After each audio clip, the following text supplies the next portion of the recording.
Hi, welcome back to Leaders Speak at Stories at Work, a series where I speak with leaders from across the world and ask them to share experiences from their life that have shaped opinions they have, or indeed the person they are. Today, again, I'm in conversation with Nitin Paranjpe. Nitin is the Chief Operating Officer at Unilever, and I asked him to reflect back to his early days in Unilever and see if he could remember an episode that left a great impression. And this is what he shared.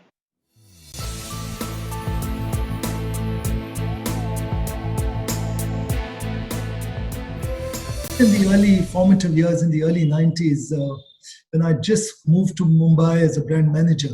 And as a young brand manager, I would see the senior marketing managers, etc. And we were 10, 15 years in the company. And we would they were exceptional people and super inspiring. I would wait to get an opportunity to hear a few words from them, etc.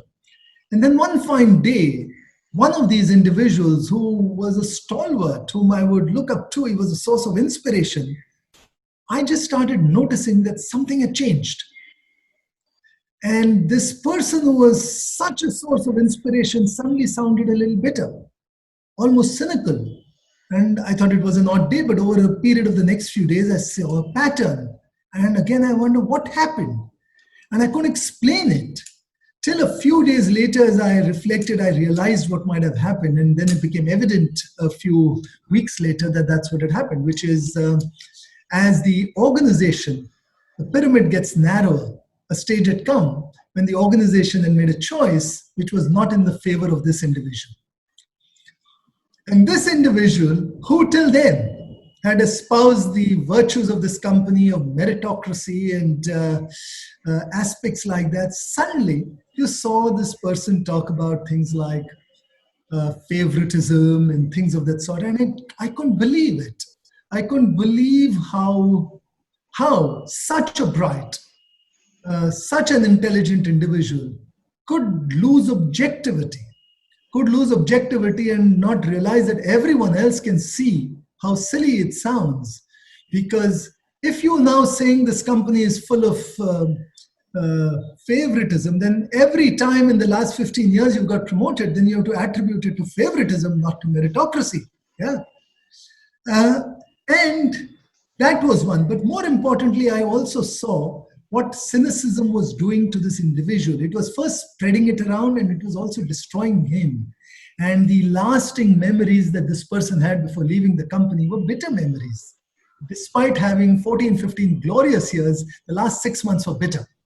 And I made a promise to myself after that. And I said, listen, this is inevitable. This is inevitable. The law of numbers is against you. The pyramid is against you. In the end, somebody will get ahead of you. That's just a matter of fact. Why, therefore, should it trouble you so much? That was lesson number one. And the only way you can work to prevent this is to start observing around you and trying to find someone younger than you who is displaying qualities that you never did at that stage.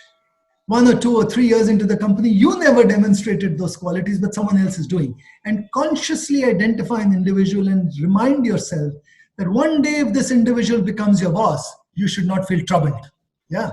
So every year from the mid-90s, for 3 or 4 years, I actively found one person in the company who I would say, if this person were to get there, frankly, he deserves to get there. Now, when it happens, it can still be tough, but the act of preparing yourself in this manner, I found it helpful. That was really the first thing that I got out of that. And the second thing I took out of that was to make a promise to myself that don't allow anything. There is no company which is worth so much that it can allow you to get cynical, because cynicism destroys you. So before you become cynical, leave the company. Don't get cynical. And that was the second thing which that incident and that experience taught me. What a great observation about the inevitability of the organizational pyramid, and a great advice on how to deal with it. Also, a great advice about not to be cynical and to leave the job if you are going to be cynical about it. Cynicism poisons the atmosphere both around but also for the person who's cynical. Now, if Nitin had just shared those observations or those pieces of advice, You would have again thought that that's great advice, but promptly forgotten. But now that you heard it through a story, the chances are you're going to remember it for far longer. And that is the power of stories. I hope you enjoyed that story. And if you did, hop over to our YouTube channel where there are multiple more stories.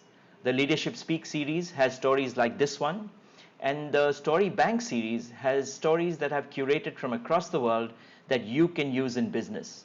And while you're there, remember to subscribe and also click the bell icon so that you get an alert whenever there is a new story. And we have 2 stories every week. Thanks for watching. See you next week.